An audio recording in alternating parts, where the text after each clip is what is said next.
నమో గురుభ్యః. మనము మన దక్షిణామూర్తి స్తోత్రంలో ఇప్పుడు మన శంకర్లు వారిచ్చిన 9దో శ్లోకానికి మన సురేశ్వర్లు వారిచ్చిన వ్యాఖ్యానం చదువుకుంటూ వస్తూ ఉన్నాము. మనము ఇప్పుడు ఏమి చెయ్యాలి అని చూపిస్తూ ఉన్నారు. మనము సంకుచితంగా దేహం వరకే పరిమితమై, పరిచ్ఛిన్నమై, అఖండమైన ఆత్మస్వరూపాన్ని అంటే స్వస్వరూపాన్ని తెలుసుకోలేకుండా ఉన్నాము. ఇప్పుడు అటువంటి స్థితి నుంచి అనంతమైన స్థితికి ఎట్లా ఎదగాలి? అందుకోసము భావన చెయ్యమని చెప్తూ ఉంటారు మన వాళ్ళు. మన గురువులు, మన ఋషులు, మన శాస్త్రాల్లో. అట్లాంటి సర్వాత్మ భావన ఏ విధంగా చెయ్యాలి అని చూపిస్తూ ఉన్నారు. ఇదంతా ధ్యాన ప్రక్రియ, భావన కోసం చెప్తూ ఉన్నారు. మననంతో మాత్రమే దీన్ని సాధించొచ్చు. కాబట్టి మళ్ళీ ప్రయత్నం చేద్దాం. ఇట్లా చేసి తీరవలసిందే అని మన జగద్గురువులు కృష్ణుల వారు కూడా చెప్పారు. ఆయనేం చెప్పారంటే, యోగయుక్తుడివి అవ్వాలి నువ్వు. ఆత్మయోగం పట్టుకోవాలి. ఆత్మయోగం కలగాలి అంటే, అనాత్మల్లో ఏదో యోగక్షేమాలని చెప్తారు ప్రపంచంలో. ఏదో ఉద్యోగమొచ్చింది, ప్రమోషనొచ్చింది, ఏదో పెద్ద ఇల్లు కట్టుకున్నాం ఇట్లాంటివన్నీ యోగం పట్టిందంటారు గానీ, అవన్నీ అనాత్మ యోగాలన్నీ అయోగాలు. యోగాలు గావు. ఆత్మయోగము ఏదైతే సత్ యోగముందో సజ్జోగము, అది మాత్రమే యోగము. అందుకోసం మనము ఉద్యమించాలి. దాని పేరు ఉద్యోగం. ఇప్పుడు అటువంటి యోగము, ఆత్మయోగం ఏది పట్టుకున్నామో దానితో కూడిన వాళ్ళమై, విశుద్ధమైన ఆత్మ మన అంతఃకరణము పూర్తిగా శుద్ధమై ఉండాలి. ఎందుకు? అంతఃకరణం ఎప్పుడైతే శుద్ధమైందో అది చిత్తము, వాసుదేవమవుతుంది. అటువంటి స్థితిలో మనల్ని మనము అంటే అంతకన్నా ముందు దేహేంద్రియం అని అనుకుంటూ ఉన్నాం గదా! పరిచ్ఛిన్నమై ఉన్న దశలో. ఇప్పుడు అటువంటి దేహాత్మ భావనను జయించి దాన్ని దాటి, ఇంద్రియాలను కూడా దాటి, ఈ దేహమే నేను, ఈ ఇంద్రియాలు నేను, ఏదో ఈ మనస్సు నేను అని అనుకుంటూ ఉన్న స్థితిలో. నేనేం అనుకోనండి. నా ఇంద్రియాలు నేనని ఎందుకు అనుకుంటాను అని అనిపించొచ్చు. కానీ అట్లా గూడా అనుకుంటాము. దేహం నేనే అనుకుంటాం గదా! అట్లనే మన ఇంద్రియాలు మన కాలుకు దెబ్బ తగిలిందనుకోండి. నాకు దెబ్బ తగిలిందండి అని చెప్తాము. నీ కాలుకి దెబ్బ తాకిందా? నీకా? నాకు దెబ్బ తాకిందండి, నొప్పనిపిస్తుంది అని చెప్తాము. ఒక్కొక్కసారి క్లారిఫై చేస్తాము. నా కాలుకి దెబ్బ తాకింది, నొప్పేస్తుంది అని. లేదా ఒక్కొక్కసారి అది బ్లర్డ్ లైన్స్ ఉంటాయి. ఆ లైన్స్ అన్నీ స్విమ్ లేన్స్ అన్నీ బ్లర్డ్‌గుంటాయి. ఒక్కొక్కసారి ఏం చేస్తాము, ఏదో నా చెయ్యి కోసుకుందండి అని చెప్పడం మానేసి, నేను కోసుకున్నాను, నాకు దెబ్బ తాకింది అని చెప్తాము. అటువంటి స్థితిని కూడా ఆ విధంగా మాటల్లో గూడా ఆ దేహంతో, ఆ ఇంద్రియాలతో ఎందుకంటే కాళ్ళు, చేతులు గూడా ఇంద్రియాలే. ఏదో కళ్ళు కనిపించట్లేదనుకోండి, కన్ను గూడా ఒక ఇంద్రియమే. నాకు కనిపించట్లేదు అంటాము. నాకు కనిపించకపోవడం ఏంటి మధ్యలో? కన్నన్న ఇంద్రియానికి కనిపించకపోయుండొచ్చు ఏదో కారణానికి. ఆ విధంగా ఇంద్రియాలతో సాంగత్యం బెట్టుకుని, మమత్వం బెట్టుకుని, అవన్నీ నాకే ఉన్నాయి ఆ ధర్మాలని ఆపాదించుకోవడం ఏదున్నదో, వాటన్నింటిని దాటుతాం. అసలు మాటల్లో కూడా అట్లాంటి మాటలు మాట్లాడడానికి ఇంక మనము ప్రయత్నం చెయ్యము. ఇంక అనం అట్లాంటి మాటలు గూడా. దాన్ని దేహాన్ని, ఇంద్రియాల్ని వాటిని వేరు జేసి, దానికేదో జరిగింది అయిందే అయిందనుకుంటాం ఇంకంతే. చెప్పడం గూడా. ఒకవేళ వ్యవహారంలో, ప్రపంచంలో వ్యవహరిస్తున్న సమయంలో చెప్పవలసొస్తే, అటువంటప్పుడు ఒకవేళ అన్నా గూడా దేని గురించి మాట్లాడుతున్నాము? ఏ ఆత్మ? ఎందుకంటే చాలా ఆత్మలున్నాయి. అన్నమయ ఆత్మ, ప్రాణమయ ఆత్మ, మనోమయ ఆత్మ అని అవన్నీ చూపిస్తూ వచ్చింది మన తైత్తరీయం. కాబట్టి ఏ ఆత్మ గురించి చెప్తున్నానని తెలిసే క్లియర్‌గా, స్పష్టంగా ఆ ఎరుకతో ఉండే అంటాము కూడా. ఆ విధంగా దేహాన్ని జయించి, దేహాత్మ భావనని దాటి విజితాత్ములమవుతాము. ఇంద్రియాలు నేనన్న అజ్ఞానంలో నుంచి దాటి ఎక్కడికి వెళ్తాము? సర్వభూత ఆత్మభూత ఆత్మ అని భలే ఒక అందమైన మాట పెట్టారిక్కడ వ్యాసుల వారు. సర్వభూతాత్మ భూతాత్మ. సర్వభూతాలు ఆత్మభూతమై ఉన్న ఆత్మగా ఉండాలి. సర్వభూత ఆత్మభూత ఆత్మ. సర్వభూతాలు, సర్వ ప్రాణులు, సకల చరాచరం మొత్తము భూతం అంటే ఉన్నది. ఉన్నట్టుగా అనిపిస్తూ ఉన్నదేదున్నదో అదంతా గూడా ఆత్మభూతంగానే, నా స్వరూపంగానే చూసే ఆత్మగా మనము ఎదగాలి. సర్వభూతాలు ఏవున్నాయో పంచభూతాల దగ్గర నుంచి, పంచభూతాత్మకమైన ఈ ప్రపంచం దగ్గర నుంచి, పాంచభౌతికమైన దేహాల వరకు సర్వభూతాలు. ఆ సర్వభూతాలు కూడా ఆత్మభూతంగానే, ఆత్మభూతం అంటే ఆత్మస్వరూపంగానే చూసే స్థితిలోకి మనం వెళ్తాము. ఎప్పుడు? యోగయుక్తులమై, విశుద్ధాత్ములమై, విజితాత్ములమై, జితేంద్రియులమయ్యామంటే సర్వభూత ఆత్మభూత ఆత్మగా మారుతాము. ఇటువంటి సర్వభూతాత్మ భూతాత్మ కావాలి అంటే, దానికోసం ఏమి చెయ్యాలి అని ఇక్కడ 5వ అధ్యాయంలో 7వ శ్లోకంలో సర్వభూత ఆత్మభూత ఆత్మ అని చెప్పి, మళ్ళీ నెక్స్ట్ 6వ అధ్యాయంలో ఈ సర్వభూతాత్మ భూతాత్మ స్థితికి రావడానికి స్టెప్స్ 2 ఉన్నాయి. స్టెప్ 1 ఆత్మానం నిన్ను నువ్వు సర్వభూతాల్లో ఉన్నట్టుగా చూసుకో. అట్లానే ఆత్మని నీలో సర్వభూతాలు ఉన్నట్టుగా చూసుకో. నీలో అంటే ఇప్పుడు నువ్వేదో పరిచ్ఛిన్నమైన బుజ్జి దేహం అనుకుంటున్నావు గదా! ఈ చేతులు, ఈ కాళ్ళు, ఈ కళ్ళు, ఈ మనసు, ఈ హృదయము, ఈ తల అనేవో అనుకుంటున్నావు గదా! వీటిలోనే ఈ అవయవాల్లోనే, ఈ అవయవాలతో కూడి ఉన్న నీలోనే బయట బ్రహ్మాండమంతా ఉన్నది అని చూడాలి. అట్లానే బయట బ్రహ్మాండం మొత్తము నీ కాళ్ళు, చేతులు, తల, నీ ఉదరము, వక్షస్థలంగా ఉన్నది అని చూడాలి. ఈ రకంగా ఒకవేళ నువ్వు దర్శనం చేయగలిగావంటే, ఇంకప్పుడు సర్వత్రా అంతటా గూడా సమదర్శనమై ఉంటుంది. నీకు అటువంటి సమత్వ దర్శనం కలుగుతుంది. దాన్ని సమత్వ యోగం అని గూడా పిలుస్తారు. ఇటువంటి స్థితికి నువ్వు ఎదగాలి. మొత్తం బ్రహ్మాండమంతా నీ దేహంగా చూడాలి. నీ దేహాన్ని బ్రహ్మాండమంతాగా చూడాలి. నీ దేహంలోనే బ్రహ్మాండమంతా నిండి ఉన్నట్టుగా చూడాలి. బ్రహ్మాండమంతా నిండి నువ్వే ఉన్నట్టుగా చూసుకోగలగాలి. తెలుస్తున్నది గదా! ఇటు నుంచి అటు చూడాలి. అటు నుంచి ఇటు కూడా చూడాలి. దీన్ని ఎట్లా చూడాలి అని ఇక్కడ మన శంకర్ల వారు రాసిచ్చిన పద్యానికి మన సురేశ్వర్ల వారు ఈ భావనా ప్రక్రియగా దాన్ని మనకు ఇస్తూ వచ్చారు. ఇప్పుడు నువ్వేం చెయ్యాలి? ఏది ముందు చేయాలి? ఏది తర్వాత చేయాలంటే నీ ఇష్టం. నీ ఇష్టమొచ్చింది ముందు, నీ ఇష్టమొచ్చింది తర్వాత చేసుకోవచ్చు. నీకేది ఈజీగా ఉంటే అది చెయ్యొచ్చు. ఇప్పుడు ముందు కావాలంటే నీ దేహంలో మొత్తం బ్రహ్మాండమంతా ఉన్నట్టుగా భావన చెయ్యొచ్చు. ఎట్లా? నీ దేహం ఏదో ఉంది గదా! ఏదో నీ రూపం ఉన్నది. నువ్వు ఆడదేహంలోనో, మగ దేహంలోనో కూర్చున్నావు గదా! ఇది వింటూ ఉన్నావు. ఏదో పలాని ఆకారంలో ఉంటావు. నీ మొఖము, నీ చేతులు, నీ కాళ్ళు, నీ పొట్ట ఇవన్నీ నీకు తెలుసు గదా! ఇప్పుడేం చెయ్యి, బ్రహ్మాండంలో ఉన్న పర్వతాలన్నీ నీ దేహంలో ఎముకలు అని చూడు. బ్రహ్మాండంలో ఉన్న నదులన్నీ నీ దేహంలో ఉన్న నరాలుగా చూడు. బ్రహ్మాండంగా ఉన్న సముద్రాలన్నీ గూడా నీ దేహంలో ఏదో కన్నీళ్ళు, చెమట బిందువులు, ఈ రకంగా లోపల ఏమేమున్నాయో నోట్లో నాలాజలము ఇవన్నీ గూడా బ్రహ్మాండంలోని సముద్రాలన్నీ వచ్చి నీ దేహంలో నోట్లో లాలాజలంగా, కంట్లో నీళ్లుగా అట్లా ఉన్నాయి అని చూడు. అట్లానే బ్రహ్మాండంలో ఉన్న గాలులన్నీ గూడా నీ దేహంలోనే తిరుగుతూ ఉన్నాయి అని చూడు.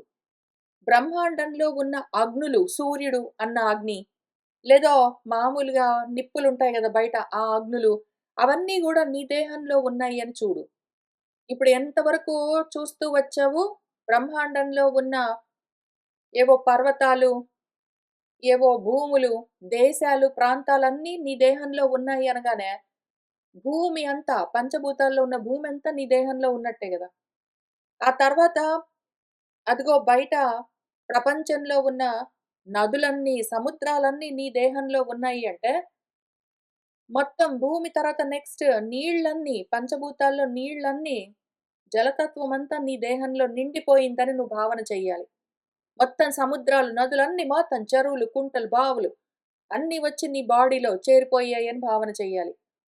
ఆ తర్వాత ప్రపంచంలో, బ్రహ్మాండంలో ఎన్ని రకాల అగ్నులున్నాయో, సూర్యుడి దగ్గర నుంచి భగభగ రగులుతున్న సూర్యుడి దగ్గర నుంచి భూమి మీద నువ్వు వంట చేసుకునే అగ్ని వరకు అన్నీ నీ దేహంలో ఉన్నాయి అని చూడాలి. అదే పనిగా చూస్తూ ఉండాలి. అట్లానే ప్రపంచంలో, బ్రహ్మాండంలో కదులుతున్న గాలులన్నీ మొత్తమంతా నీ దేహంలోనే ఉన్నాయి అని చూడాలి. అట్లానే ఆకాశం మొత్తం నీ దేహంలోనే ఉన్నది అని చూడాలి. ఇంక మళ్ళీ వేరేగా లేదు. ఇంక వేరేగా ఆకాశం ఇంకేది లేదు. మొత్తం ఆకాశం అంతా నీలోకొచ్చేసిందని చూడాలి. బయట ఉన్న గాలులన్నీ నీలోకొచ్చేసాయని చూడాలి. బయట ఉన్న నిప్పులన్నీ నీలోకొచ్చేసాయని చూడాలి. బయట ఉన్న నీళ్లు అన్ని రకాల నీళ్లు మబ్బుల్లో నుంచి నీళ్ళతో సహా మొత్తం అన్నీ నీళ్ళలోకొచ్చేసాయని చూడాలి. బయట ఉన్న భూములు, పర్వతాలు, చెట్లు, చేమలు, మనుషులు, జంతువులు, పిట్టలు, పక్షులు అన్నీ నీలోకొచ్చేసాయని చూడాలి. ఈ రకంగా బయట ఉన్నవన్నీ నీ లోపలికొచ్చేస్తున్నట్టుగా నువ్వు భావన చేస్తే, ఆ రకంగా నువ్వు ఉపాసన అంటే ఉపసమీపే ఆసనం అది అట్లనే ఉండాలి నువ్వు. అవన్నీ నీలోనే ఉన్నాయి. ఎముకలనగానే ఎక్స్‌రేలో తీసిన ఏవో కొంచెం కొంచెం చిన్న చిన్నగా ఉన్న ఎముకలు అట్లా గాదు. పర్వతాలు పర్వతాలే ఏకంగా భూములు భూములే వచ్చేసి నీ బాడీలో ఉన్నాయని చూసుకోగలగాలి. మొత్తం బయట ఉన్న గాలులన్నీ నీ దేహంలోనే నిండిపోయాయి. ఏదో ఒక తోలు తిత్తిలోకి నిండినట్టు నిండిపోయాయని భావన చేయాలి. ఇంక బయటెక్కడ ఏమి గాలులు లేవు. బయటెక్కడ ఆకాశం లేదు. మొత్తం ఆకాశం అంతా నీ లోపలికొచ్చేసిందని చూడాలి. ఆ రకంగా ఒకవేళ నువ్వు అదే పనిగా నిరంతరంగా భావన చేయగలిగితే, అప్పుడు ఆత్మని నీలోనే సర్వభూతాలను పంచభూతాల దగ్గర నుంచి మొదలుపెట్టి, మొత్తం ప్రాణుల్ని, జీవుల్ని అన్నింటిని నీ లోపల చూసుకోగలుగుతావు. ఆ రకంగా చూడు. ఇంకొక రకంగా గూడా చూడాలి మళ్ళీ. దీన్ని గూడా వదిలిపెట్టడానికి వీల్లేదు. అన్నీ బయట ఉన్నవన్నీ నీ లోపలికొచ్చేసాయని చూసావు గదా! ఇప్పుడు నువ్వే అవన్నీగా పెరిగావని చూడాలి. ఎట్లా? ఆత్మానం నిన్ను నువ్వు సర్వభూతాల్లో ఉన్నట్టుగా చూడాలి. బయట పర్వతాలతో, అడవులతో, చెట్లతో, ప్రాణులతో, పక్షులతో, పశువులతో నిండి ఉన్న ప్రాంతం మొత్తం అంతా గూడా అదిగో నీ దేహము, అందులోని ఎముకలు, అందులోని మజ్జ అయిపోయాయని చూడాలి. మొత్తం అవన్నీ ఎట్లా కనిపించాలి? నువ్వు ఇంకంత ఎదగాలి. ఇంతకు ముందేం చేసావిక్కడ? ఆత్మని సర్వభూతాలను తీసుకొచ్చి అందులో నింపేసావు గదా! అప్పుడు బ్రహ్మాండమంతా వచ్చి ఇందులో ఇరుక్కుంది. నీ బుజ్జి బాడీలో బ్రహ్మాండమంతా వచ్చి నీ బుజ్జి బాడీలో ఇరుక్కుంది. ఇప్పుడు నెక్స్ట్ స్టెప్ ఏం చేస్తున్నావు? నువ్వేం చేస్తున్నావు పోయి, నువ్వు ఎంత ఎదుగుతావంటే బ్రహ్మాండమంతా నీలోకొచ్చేసిన తర్వాత, నువ్వు బ్రహ్మాండమంతా అయిపోయావు గదా! కాబట్టి బ్రహ్మాండంలో ఎక్కడ ఏ నది పాకుతున్నా, ఎక్కడ ఏ సెలయేరు ప్రవహిస్తున్నా, అదిగో నీ దేహంలో ఏదో ఒక చోట ఒక నాడి ప్రవహిస్తున్నది. ఏదో ఒక నాడి, ఏదో ఒక నరము అని చూసుకోవాలి. ప్రపంచంలో ఎక్కడ గాలులు కదులుతున్నా, ఇదిగో నేనే ఊపిర్లు పీల్చుకుని వదులుతూ ఉన్నానో అని చూసుకోవాలి. ప్రపంచంలో ఎక్కడ అగ్నులు కనిపించినా నాలోనే జ్వలిస్తున్నాయి. ఎక్కడో ప్రపంచంలో ఏదో ఒక కొండపైన ఏదో ఒక భోగి మంట వేసుకున్నారు అంటే, అదిగో నా దేహం పైన అదిగో అక్కడ మంట వెలుగుతూ ఉన్నది, రగులుతూ ఉన్నది అని చూసుకోవాలి. బయట ప్రపంచంలో ఆకాశంగా కనిపిస్తున్నదంతా గూడా నేనే అయి ఉన్నాను అని చూసుకోవాలి. కాబట్టి నిన్ను నువ్వు మొత్తం సర్వభూతాలుగా అన్నింటిలో ఉన్నట్టుగా, అట్లానే అన్నీ వచ్చి నీలోనే ఉన్నట్టుగా ఈ 2 విధాలుగా కూడా తప్పకుండా ఎక్సెప్షన్ లేదు దీనికి. ఏదో పక్క నుంచి వెళ్ళిపోయేందుకు అవకాశం లేదు. బ్యాక్ డోర్ ఛానెల్స్ లేవు. కొంచెం కొంచెం చేస్తే పని చెయ్యదు. తప్పకుండా అనుమానం లేకుండా దీన్ని ఇట్లానే ప్రతి క్షణము అన్వయం చేసుకుంటూ ఉండాలి. అట్లా చెయ్యి. సర్వభూతస్థమాత్మానం సర్వభూతాని చ ఆత్మని చెయ్యి అని చెప్పారు గదా! అట్లా చేస్తేనే మరి నువ్వు నీ స్థితిని చేరుకుంటావు అని దాన్ని ఎట్లా చెయ్యాలి అంటే ముందు అష్టమూర్తులను పెట్టుకో నువ్వు. అష్టమూర్తులుగా ఎదుగు నువ్వు. ఓకే. అని చూపిస్తూ ఉన్నారిక్కడ. నువ్వు అదే పనిగా చూడాలి మరి. నువ్వేం చెయ్యాలి అంటే విరాట్ శరీరంలో గూడా, బ్రహ్మాండంలో గూడా అవే ఉన్నాయి. నీ ప్రాణంలో గూడా ఏదో నువ్వు దేహం అనుకుంటున్నావు కదా! అందులో గూడా అవే ఉన్నాయి. 2 ఒకటే నీ విగ్రహము. ఇక్కడ కూర్చొని ఇది చెప్తూ ఉన్న విగ్రహము రూపము, వింటూ ఉన్న విగ్రహము రూపము ఇది మాత్రం కొంచెం పరిచ్ఛిన్నంగా ఉంది గానీ బుజ్జిది. బయట బ్రహ్మాండం చాలా పెద్దది గాదు. బయట బ్రహ్మాండాన్ని మొత్తాన్ని తెచ్చి నీ బుజ్జి విగ్రహంలో చూసుకో.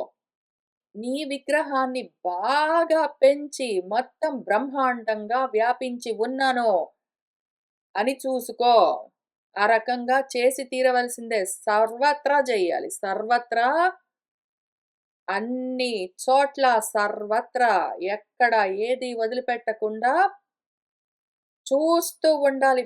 ఎవడైతే ఇట్లా చూస్తాడో ఇంకా తర్వాత జరిగేవన్నీ చెప్తూ వచ్చారు. ఇది మనకు దాటుకుంటూ పోవడానికి వీల్లేని స్టెప్ భగవద్గీతలో చెప్పిన విధంగా. కాబట్టి మళ్ళీ మన గురువుగారులిద్దరూ శంకర్ల వారు, సురేశ్వర్ల వారు ప్రయత్నం చేస్తున్నారు చూద్దాము. వ్యాపించి ఉన్న వ్యష్టి శరీరం ఒకటున్నది. సర్వాత్మకమైన ఇంకేంటో ఒకటున్నది గాదు. మొత్తం అంతా గూడా ఒక్కటే.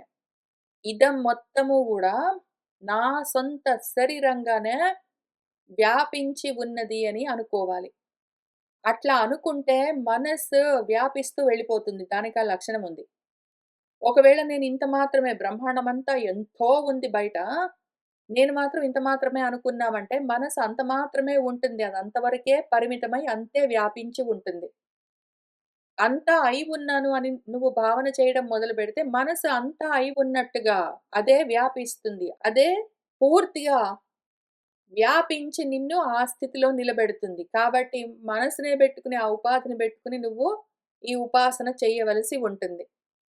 నువ్విప్పుడు వ్యష్టిగా ఉన్నాననుకుంటున్నావు. నువ్వు వ్యష్టిగా, సమిష్టిగా అన్ని విధాలుగా నిన్ను నువ్వు చూసుకోవడం ఎట్లా అని ఉపదేశం మనకు మన ఉపనిషత్తులన్నీ చేస్తూనే ఉంటాయి. కాబట్టి ఇప్పుడు మళ్ళీ ప్రయత్నం చేద్దాము.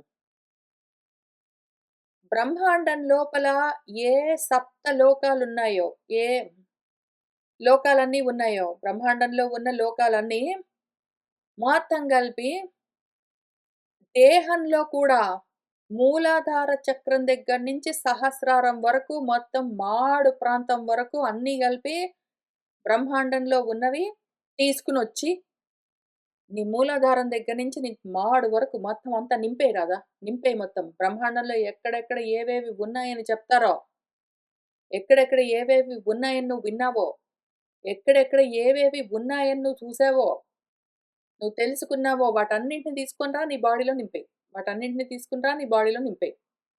దాంతో ఏమైంది? భూతత్వం అంతా అష్టమూర్తుల్లో మనకు 5 ఉంటాయి. భూమి, నీళ్ళు, నిప్పు, గాలి, ఆకాశము 5 వాటితో పాటే మనసు, బుద్ధి, అహంకారము. ఇవన్నీ గూడా ఇందులోకొచ్చేయాలిప్పుడు.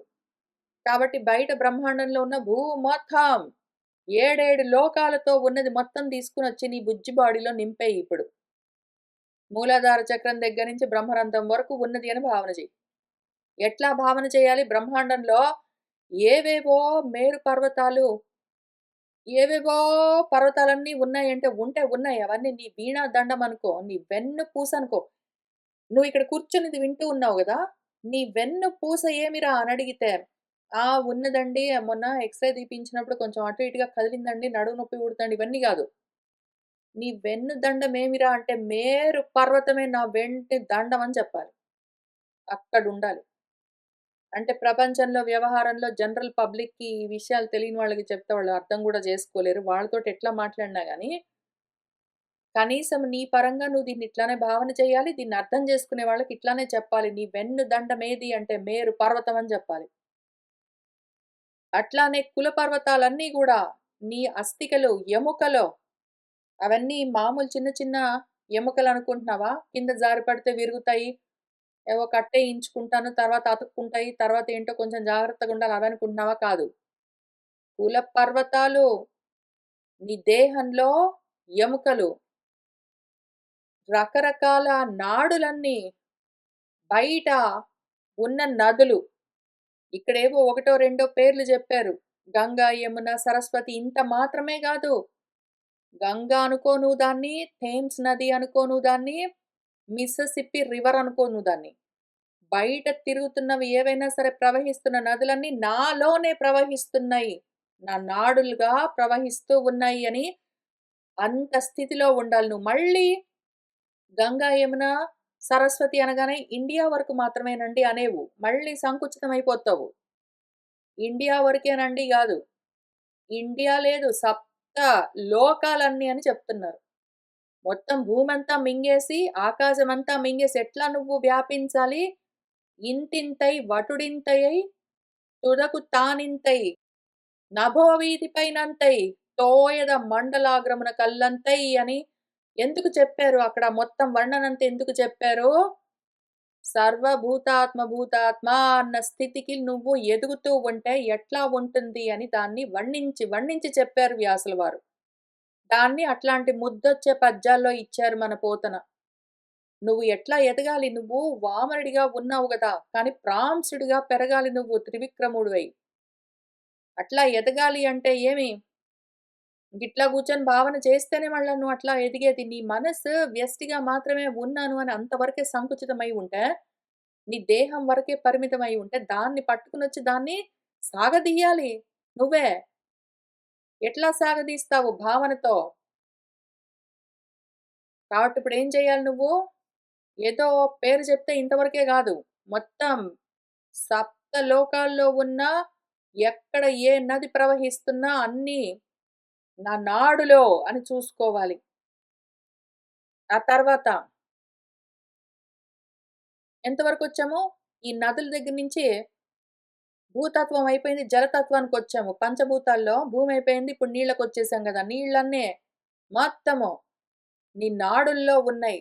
సప్త సముద్రాలన్నీ గూడా నీ దేహంలో చెమటలుగా, లాలాజలంగా, కన్నీళ్లుగా, ఇంక రకరకాల ద్రవాలుగా ఉన్నాయి అని చూసుకోవాలి.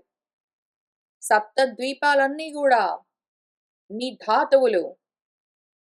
సప్త సముద్రాలన్నీ గూడా నీలోని రకరకాల ద్రవ పదార్థాలు. భూమైపోయింది, నీళ్ళయిపోయాయి గదా! ఇప్పుడు నిప్పు చూద్దాము. మూలే తిష్టతి కాలాగ్నిః అస్థి మధ్యే చ బాడభః వైద్యుతః అగ్నిః సుషుమ్నాయాం పార్థివః నాభిమండలే హృది తిష్టతి సూర్యాగ్నిః కపాలే చంద్రమండలం నక్షత్రాణి అపరాణి ఆహుః నేత్రాదీని ఇంద్రియాణి అపి అని ఎక్కడెక్కడ ఎన్ని రకాల అగ్నులు ప్రకాశిస్తున్న జ్యోతులు కనిపిస్తున్నాయో అన్నీ నీ దేహంలోనే వచ్చి ఇమిడిపోయినట్టుగా నువ్వు భావన చెయ్యి. ఎట్లా? కాలాగ్ని ఉన్నది కదా! మనం చూడలేదు. కానీ ఉంటుందని చెప్తారు గదా శాస్త్రాలు. ఆ కాలాగ్ని మొత్తము నా మూలాధారంలో ఉన్నది అని భావన చెయ్యి. మొత్తం కాలాగ్ని అంతా ఎక్కడుంది? నాలో ఉంది మూలాధారం దగ్గర. అట్లానే సముద్రాల్లో ఉన్న బడబాగ్ని ఎక్కడున్నది? నా అస్థికల మధ్యలో ఉన్నది. మజ్జ అని పిలుస్తారు గదా! ఎముకల మధ్యలో. ఆ మధ్యలో సముద్రాల్లో ఉండే బడబాగ్ని ఉన్నది అని చూసుకో. అట్లానే వైద్యుతః అగ్ని విద్యుత్ తీగల్లో కూడా అగ్ని ఉంటుంది. మెరుస్తున్నదంతా అగ్నిమయం. అది నా సుషుమ్న నాడిలో ఉన్నది అని చూసుకో. మెరుపు తీగలాగా ఉంటుంది నా సుషుమ్న నాడి. మెరుపు తీగలన్నీ నా సుషుమ్న నాడిగా తయారయ్యాయి. ఎక్కడెక్కడ ఏ మెరుపు తీగ మెరిసినా అవన్నీ గూడా నా సుషుప్న నాడి అని చూసుకో. అట్లానే పార్థివ అగ్ని అంటే భూమి మీద మనం మామూలుగా వంట చేసుకునేవి అట్లాంటి భోగి మంటల్లో ఉండే అగ్ని ఏదున్నదో మామూలు ఫైర్ అదంతా గూడా నా నాభిలో ఉన్నది అని చూసుకో. అట్లానే సూర్యమండలంలో ఉన్న అగ్ని నా హృదయంలో ప్రతిష్ఠితమై ఉన్నది అని చూసుకో. అట్లానే చంద్రమండలంలో ఉన్న ఆ జ్యోతి నా కపాలంలో ఉన్నది అని చూసుకో. అట్లానే అపరాణి నక్షత్రాన్ని మిగిలిన నక్షత్రాలన్నీ గూడా నా కన్నులు మొదలైన ఇంద్రియాల్లో ఉన్నాయి. అవన్నీ వచ్చి బయట వీళ్ళందరూ యాక్చువల్‌గా సినిమాల్లో పాటలు రాస్తారు. కరెక్ట్‌గానే రాస్తారు. మన వాళ్ళు పాటలు, పద్యాలు ఏం రాస్తారంటే, "ఓహో! ఆ తారకలన్నీ నీ కన్నుల్లో మెరుస్తూ ఉన్నాయే, నీ కన్నుల్లో ఆ ఆకాశంలోని తారకలొచ్చి కూర్చున్నట్టున్నాయని" ఏంటో పద్యాలని రాస్తారు. నిజమే అట్లానే అనుకో. అట్లానే మొత్తం నక్షత్రాలన్నీ వచ్చి నీ ఇంద్రియాల నిండా రత్నాలుగా పోగుబడ్డాయని భావన చెయ్యి. ఎంతవరకొచ్చావు? భూమైపోయింది, నీళ్ళయిపోయాయి, నిప్పయిపోయింది. నెక్స్ట్ గాలి. ధార్యంతే వాయుభిः లోకాः యథా ప్రవహణాదిభిः ప్రాణాదిభిः దశవిధైః ధార్యతే వాయుభిः వపుః. ఏదైతే ఈ లోకాలన్నీ గూడా ప్రవహణమో, ఆవహనమో, అనువహనమో, సంవహనమో, వివహనమో, పరావహనమో, పరివహనము అని ఏవో చెప్తారు. ఒక 7 చెప్తారనుకోండి, 10 ఉన్నాయనుకో. ఇవన్నీ గూడా ఏ విధంగానైతే లోకాలన్నింటినీ ధరించి ఉంచుతూ ఉన్నాయో గాలులు, రకరకాల గాలులన్నీ లోకాలన్నింటినీ ధరించి ఉన్నట్టే, నీ వపుః నువ్వు ఇక్కడ కూర్చొని వింటూ ఉన్న నీ దేహం గూడా ఒక 10 విధాలైన ప్రాణవాయువులతో ధరింపబడుతూ ఉన్నది. ఇప్పుడేం చేయాలి? బయట ఉన్న గాలులన్నీ నీ దేహంలోనే ఉన్నట్టుగా నువ్వు భావన చెయ్యాలి. ఈ ఒక్కొక్క వాయువు ఏమి, అది నీ దేహంలో ఏమి చేస్తుంది అని ఇంకిక్కడి నుంచి చెప్తూ వచ్చారు. మనం వాటిని నెమ్మదిగా చదువుకుందాము. ఈలోగా మనం చేయవలసిన ఎక్సర్‌సైజ్ ఏమి అంటే ఈ 1 వీక్‌లో నేను మొత్తం అంతగా ఎదిగాను అని ఒకవేళ చూసుకోవడం వెంటనే చేత కాకపోతే, ఆ బయట ఉన్నవన్నీ ఈ పంచభూతాలు ఇంక పంచభూతాల్లో గూడా మనం కొన్ని భూతాలే చూసాము. పంచభూతాల్లో మనం ఎన్ని చూసాం? భూమి, నీరు, నిప్పు 3 చూసాము. ఈ 3 నా బాడీలోనే ఉన్నాయి. అవన్నీ వచ్చి కంప్లీట్‌గా నా బాడీలో చేరిపోయాయి అని అదే రకమైన భావన వదిలిపెట్టకుండా ఎందుకంటే ఇది ఇంకా మొత్తం చాలా ఉన్నది. ముందు మనం చదువుకోవాలి. దాని తర్వాత అన్వయం చేసుకుంటూ వెళ్ళాలి. ఈలోగా ఎంతెంత చదువుకున్నామో అంతంత భావన వదిలిపెట్టకుండా చేయాలి. మొత్తం అంతా అయ్యాక మొత్తం వాళ్ళు అష్టమూర్తులు చెప్పిన తర్వాత అప్పుడు చూద్దాంలే గాదు. ఇప్పుడు 3 అయితే చెప్పారు గదా! అష్టమూర్తుల్లో 3 మూర్తులు చెప్పారు. ఈ 3 మూర్తులు నా మూర్తిలో ఉన్నాయి. అని ముందైతే భావన జేయండి. ఆ తర్వాత అష్టమూర్తుల్లో మిగిలిన 5 మూర్తులు జెప్తారు. అవి గూడా మనలో ఉన్నాయని భావన జేయాలి. ఆ తర్వాత ఈ దేహమే గాదు. ఇది ఎంతగా వ్యాపించాలంటే మొత్తం బ్రహ్మాండమంతా అయి ఉండాలి. అక్కడికెళ్ళాలి. కాబట్టి ఇప్పుడు మనం ఏం జేద్దాము ఈ 1 వీక్ సర్వభూతస్థమాత్మానం తర్వాత చూద్దాము. ఆత్మని సర్వభూతాని. ఆత్మని సర్వభూతానిలో ముందు 3 భూతాలు జూద్దాం. మనలో మన దేహంలో 3 భూతాలు చెప్పారు గాబట్టి, ఆ 3 భూతాలు మనలో ఉన్నాయని ముందైతే భావన చేద్దాము. తర్వాత మిగిలిన భూతాలు చూద్దాము. సర్వభూతాలు మనలో చూడడం వచ్చేసిన తర్వాత, ఇంక మనల్ని తీసుకెళ్ళి సర్వభూతాల్లో చూసుకుందాం. అది నెక్స్ట్ స్టెప్. కాబట్టి ఈ ప్రాక్టీస్ చేస్తూ వెళ్ళి, మళ్ళీ వచ్చి కూర్చొని ఇక్కడి నుంచి చూసుకుంటూ, మనం అధ్యయనం చేస్తూ వెళ్తాము. ఇవాల్టికి ఇక్కడికి ఆపుతున్నాను. శుభం భవతు.